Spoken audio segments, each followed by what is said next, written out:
TikTok, everyone's favorite app. Except, well, not governments. And why? Well, it all comes down to data. All those millions of TikTok users provide a lot of their personal data.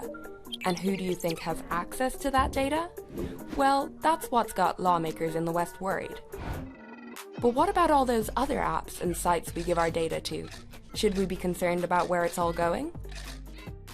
To answer those questions, we first need to take a look at the life cycle of your data, so how it's collected and where it goes after that, and how this data collection can be problematic for you as a consumer. Then, we'll explain the laws that the EU brought in to combat these problems. And finally, we'll help you understand the steps you can take to exercise your data protection rights. Okay, so first off, what does the term personal data even mean? Well, it means things like your name, your age, your email address, your home address, even your IP address, which also shows your location even if it's not as precise. Some of our personal data can be pretty sensitive, things you wouldn't really want public or getting into the wrong hands, such as your sexual orientation or health data, or data that reveals your race or ethnicity. And how does all this data get collected? Personal data are collected in many different ways. That's Gian Claudio Malgieri, a co-director of the Brussels Privacy Hub. For example, when we create a profile on a social media platform, or when we create a profile on an email service, and so on. That data collection can be really useful and beneficial for us. Our data is used for everything from banking to even healthcare. For example, the more data we have about our past illnesses and the treatments we received, the more our doctors can understand about our health now and help us. And this sort of data collection has been around for ages. What makes things new is how it's now being collected online in ways that are difficult to monitor. Today, way more of our personal data is being stored than ever before. And how is that done? When we log into a Wi-Fi, the MAC address of our computer or of our mobile phone is collected, and connected to that the IP address, which reveals our geo position. Cookies are specific technologies that are through our browsers on our devices, and can collect our navigation histories, our web data, our engagement data. And there's also social media. When we put a like on Facebook or on Instagram, we're providing data. So, for example, I could be taking a train from London to Paris. I'm browsing my favorite online shop looking for a new coat for a while, before switching over to social media, where I scroll to pass the time. What pops up on my feed? An ad for a fashion store in Paris selling coats. Coincidence? Nope. The browsing data from my shopping search plus my IP address were used to show me an advert for something I might be interested in. But sometimes the information we're giving away is more sensitive than our fashion choices. There are some personal data that are considered special categories of data, or, as we generally say, sensitive data. These include, for example, data about sexual orientation or sexual life, political beliefs, religious affiliations, trade union membership, genetic data, health records, data related to health conditions, biometric data with the purpose of identifying individuals. So, for example, our face or our eyes and so on. And that sensitive data can be really useful for some. Data is the power, it's just this instrument to just give you access to a lot of other rights. That's Romain Robert, Program Director at privacy nonprofit NOIB. Right to target people, to provide content, to censor some content, not to show content to some people if you don't want to show them some content, to influence their political behavior. But it's clear now that we didn't do enough to prevent these tools from being used for harm as well. And that goes for fake news, for foreign interference in elections and hate speech, as well as developers and data privacy. We didn't take a broad enough view of our responsibility, and that was a big mistake. That is Mark Zuckerberg, CEO of Facebook, back in 2018 when he was apologizing to the US Senate for the social media's role in the Cambridge Analytica scandal. That was when Facebook facilitated the collection of the personal data of thousands of people by the British firm, which was then used to influence political behavior. So yeah, data is powerful. The CA scandal focused on the US, but it showed the huge threat that the misuse of data poses to democracy, and more broadly, human rights. Pretty scary stuff, right? So the EU decided a change was needed, and the first regulation to come in was the GDPR. It's a general data protection regulation. It's legally binding across the 27 different European states, and it also applies to any organization that collects data on EU citizens, even if it's not based in the EU. So the GDPR is one of, if not the toughest privacy and security laws in the world, and underlines data protection as a fundamental right. Meaning? Well, your personal data should be protected and it should be used in a fair and legal way, meaning it should be collected for a specified purpose and with your consent. And also, you have the right to access your data and to change anything that is wrongly recorded. One of the main principles of the GDPR is to rebalancing vulnerabilities and power imbalance.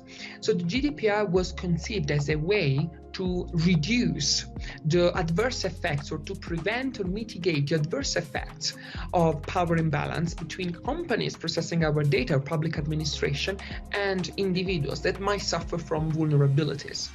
Organizations also have to stick to 7 principles or risk paying a hefty fine. Like in 2021, when Amazon was fined €746 million by the EU. Basically, those principles focus on making sure any data that's processed is done lawfully, accurately, and for an actual purpose, because an organization shouldn't be collecting data just because they can. And even though they already had the toughest data laws in the world, the EU decided the GDPR didn't go far enough.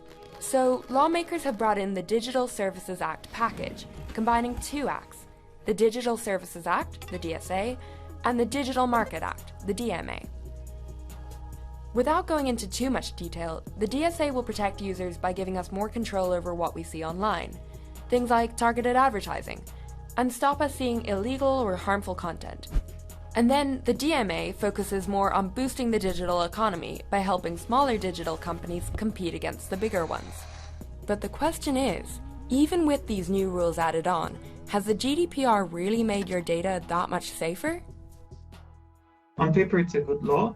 That's Paul-Olivier Dehaye, privacy expert and CEO of Hestia Labs. It's definitely going in the right direction. It's being copied around the world, but there is a severe problem of enforcement.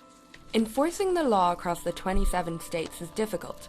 The way it works is like this. There are 27 National Data Protection Authorities, or DPAs, one for each country, which act independently from the government to enforce the GDPR. All the DPAs work together within the European Data Protection Board. And at the top, the European Data Protection Supervisor manages everything. It's super complicated to enforce the GDPR in a cross-country case involving more than 2 or 3 countries usually. So even the Commission recognized that enforcement is an issue. So to try to fix these flaws, the EU Commission is working on yet more new rules to be brought in summer 2023. Okay, so you get it. It's not perfect, but well, it's not all bad either. The GDPR is indeed a very good balancing between the free flow of information and the protection of individuals. On the one hand, we have clear principles like lawfulness, fairness, transparency, purpose limitation, data minimization. Then we have clear rights, right to access to all my data, right to erase personal data relating to me that are being processed by some data controllers that maybe I don't want to, right to object, right to rectification of personal data. There are interesting accountability duties that data controllers need to respect. For example, impact assessment or recording of data processing. Okay, now let's get back to what you're really here for. What can you do to protect or access your data? So let's start with your rights. As a consumer or data subject, you have the right to know why your personal data is being processed, where the organization got your data from, who it will be shared with, and how long it will be stored. And also what type of personal data is being processed. For example, anything that might relate to health, race, or political beliefs, or any other sensitive information.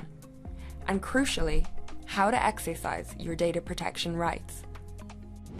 Let's see a real-life example of how you could exercise those rights we just talked about.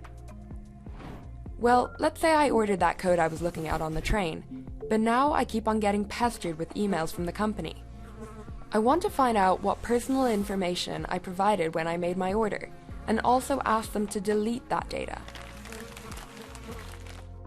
I should send a written request to the company's data protection officer, or if they don't have one, just sending to their general contact address is fine too, and specify exactly what I'm asking them to do, giving them enough information for them to identify my data.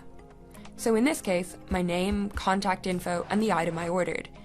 Oh, and remember, there's no fee for making a data access request. After I've sent this, the company has 1 month to respond to my request, or up to 2 if the data is complex. In this case, the data the company will have on me includes my name, email address, my phone number, my home address, where they sent the code I ordered, and a list of all the other orders I've ever made with them. And if I'm unhappy with the outcome and want to make a complaint, I can then contact the National Data Protection Authority in my country, who take action and make sure that the company sticks to the rules. Just remember, it is your right to be able to access the personal data that an organization has collected about you. And knowing your rights is important. It's your fundamental right to know what is going to be done with the data, because it's a democracy, and you want to know what is going to be done with your data. Information is power. If you don't know with whom you share the information, you don't know with whom you share the power.